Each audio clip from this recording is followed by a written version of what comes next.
Hello everyone, কেমন আছো সকলে? আশা করি অনেক ভালো আছো। আজ মনসা পুজো, তাই মাকে নিয়ে আমি চলে গিয়েছিলাম গঙ্গা ঘাটে স্নান করতে। যেতে যেতে কাটোয়ারি মহাশ্মশানটি সামনে এলো, তাই তোমাদের ভাবলাম একটু দেখিয়ে দিই।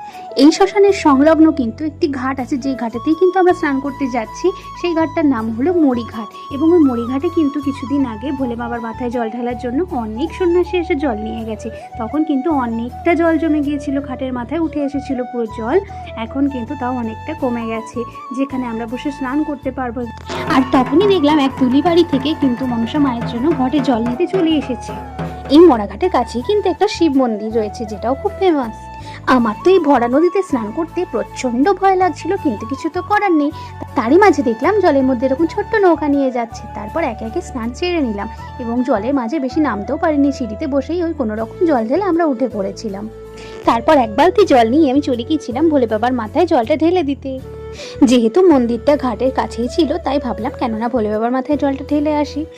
তারপর একে একে সবাই জল ঢেলে দিয়ে ভোলে বাবার কাছে আশীর্বাদ চেয়ে নিলাম। আমার কিউট সাবস্ক্রাইবারদের ভালো রেখো ভোলে বাবা। জল ঢেলে বেরিয়ে সোজা বাড়ির দিকে চলে আসলাম। টাটা।